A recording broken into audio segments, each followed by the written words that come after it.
Hi, I'm Lisa Marie. I wanted to talk to you today about communication and how important it is that we continue to learn about communication throughout our whole lives so that we can improve and get better. There's four types of communication: verbal, non-verbal, written, and visual.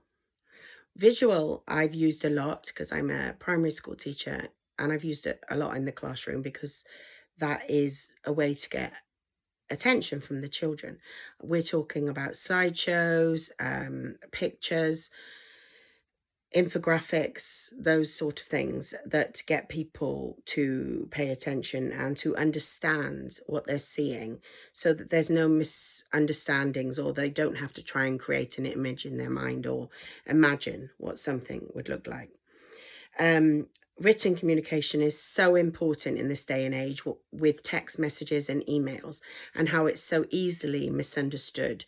It's something that I think we all have a responsibility to become the best we possibly can be at communication, so that we avoid those pitfalls of the difference between writing and speaking, in that when it's written down it can sound completely different because there's no intonation, there's no tone, there's no natural pauses or inflections, and it can be read, the same sentence can be read in different ways. So when we are really working on our skills of written communication, then we've got a better chance of connecting with the audience that the writing is for, and less likely to be misinterpreted.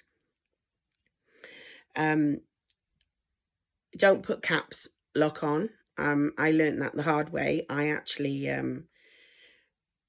wrote to somebody when I got a product that I wanted to return, and I wasn't upset. But unfortunately, when I went to write the email and said, please, could I get a refund because I was returning it within the time specified, I started writing and I realized my caps lock was on, and I was so tired, and I guess I was a bit lazy, and I just thought, oh, does it really matter? So I carried on writing the 2-line email in capital letters, which was a big no-no, because I literally got a message back saying, of course we will refund your money, but you didn't have to sound so angry with the capital letters. And that is exactly what it portrays to the audience. That was not my intention at all. But if you do use capital letters, that's what they're going to think. They're going to think you're shouting or that you're angry. Because if you think about it, when we use it in books, when the author used something in capital letters, it's often to really emphasize the word for whatever reason. So there's an emphasis on it that's unspoken. I guess this is a non-verbal communication signal, effectively, in the written word. Really, today I wanted to talk to you mostly about verbal communication and a little bit of non-verbal, because when we speak face to face to another person, we're making a connection. Relationships with others are emotional. We're human beings, and we have a deep need as humans to make connections with others and to be heard. And so if you are very good at learning your skills of active listening, then you become a much better communicator, because whoever you're talking to is going to instantly appreciate and notice that you are very attentive and that you are showing a great deal of interest in them, and that you will be more likely to build a better rapport and to build the know, like, and trust factor a lot quicker.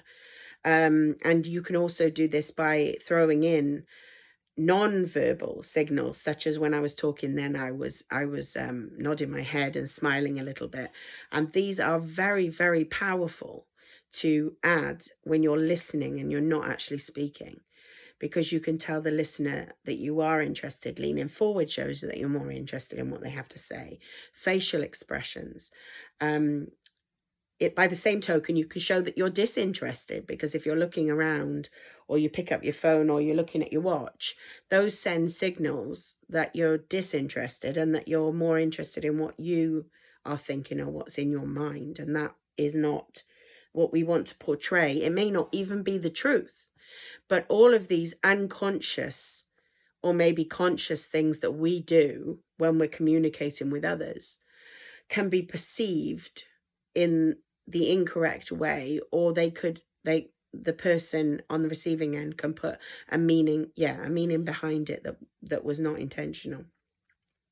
So you need to pay attention very much to your non-verbal communication as well as your words. Communication is a very complex process, and we have to be mindful of body language, whether we're doing the speaking or listening.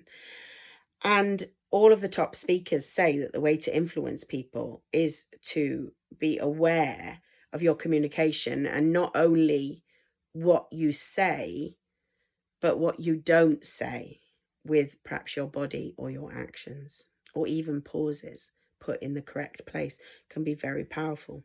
So nonverbal communication is things like facial expressions, as I mentioned, body language, tone of voice, using your hands,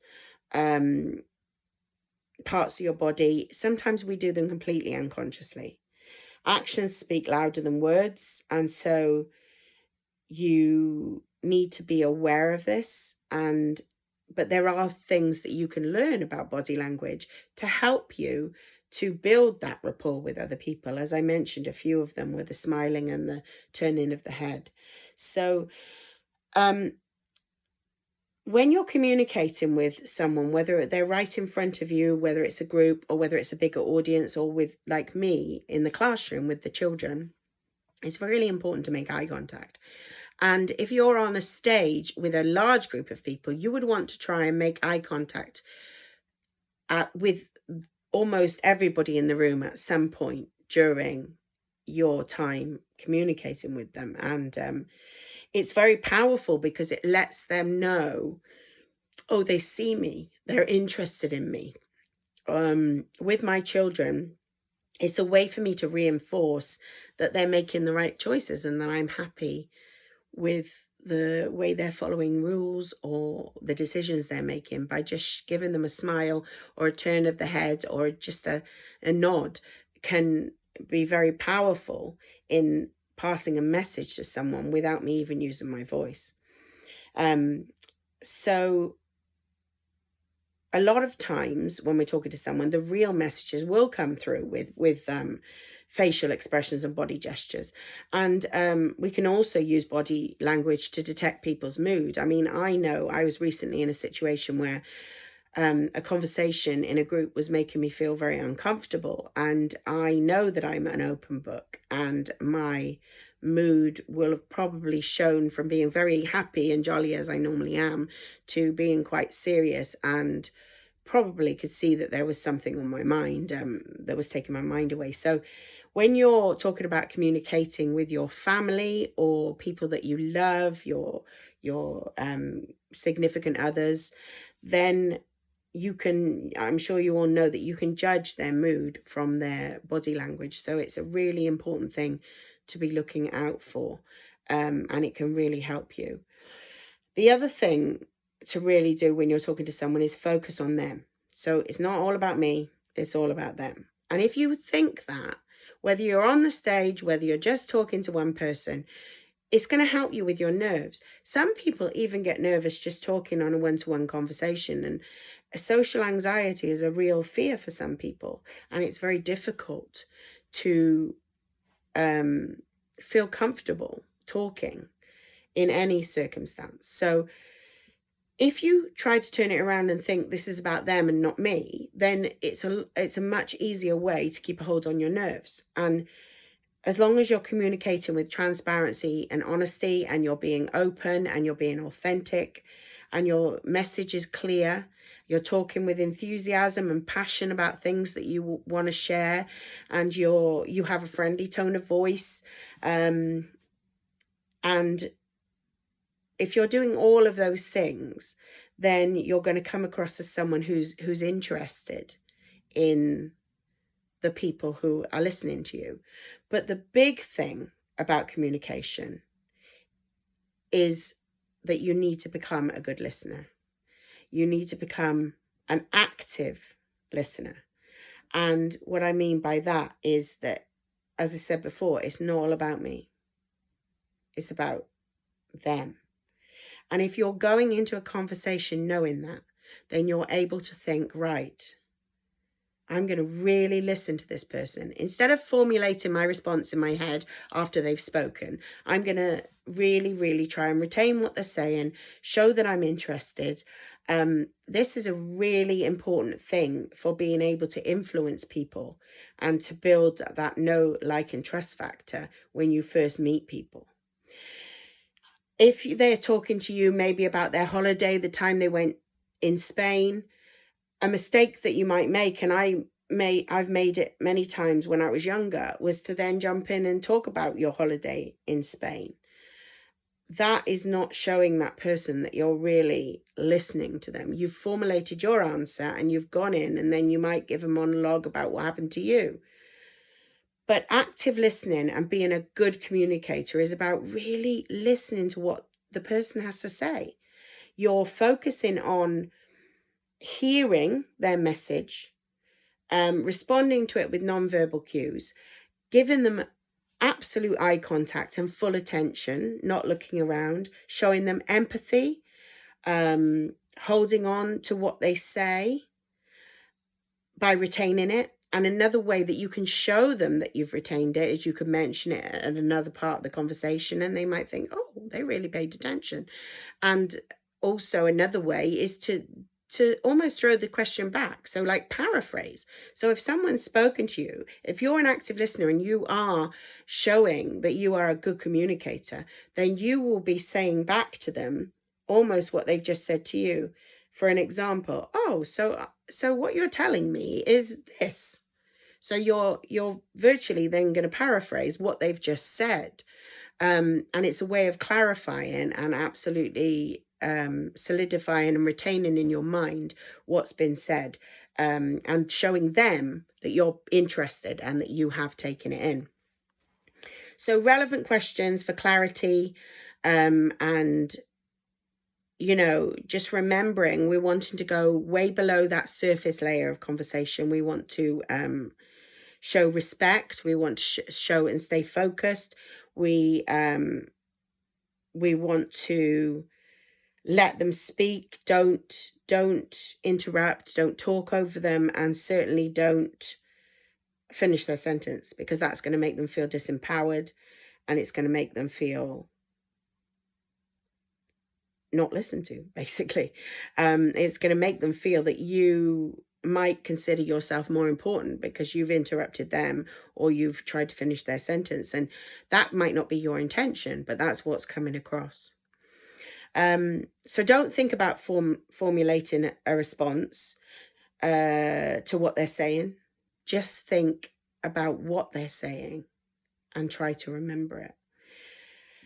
Because the other thing that can do is it can make it look like you're trying to control the conversation if you do any of those things. And that's a big no-no. So open-ended questions is what we use to get people to open up and get that level of conversation that we want. For example, in school, I would not, as a teacher, I would ask the children open-ended questions so that I get more information from them. And it's the same communication with anyone. When my son comes out of school, I'm not going to say to him, did you have a nice day at school? Because he's just going to say to me yes or no. So I'm not going to get much of a response to that, and I'm certainly not going to get a communication going between the two of us. So my question would be an open question rather than a closed one like that, where I might say, which activity did you do today that you enjoyed the most? And then he can't give me a yes or no answer. He has to explain to me about something that occurred in the day and give his opinion about it or talk about it in some way. So just remember to use open questions to get people to open up to you and to be vulnerable. and don't be frightened to be vulnerable back. Don't be scared to say you don't know something. Um, Showing vulnerability is human. We're all vulnerable at some points in our lives. It doesn't show that we're weak or that we don't have strength. It's important for people to see us as people. We're not machines. We're just humans. And it really does help with the know, like, and trust factor, that people can see that you just are authentic. If you are considerate of people's time when you're talking to them and you use their name, that can go a really long way if you address them by their name. Just like if you're in an argument with a significant other or you're having a disagreement, and a way to mitigate that might be to say their name, or to say something like, babe, I was just thinking this. And suddenly it completely diffuses the situation and brings it from, perhaps you being disappointed with each other or angry or whatever, to reminding yourself that, these are just two people, we've got names and we care about each other. So that can be something that you can use as well. But don't be scared to stand up for your beliefs and to show that you respect others' opinions. You can be respectful in sharing your beliefs, and you can agree to disagree.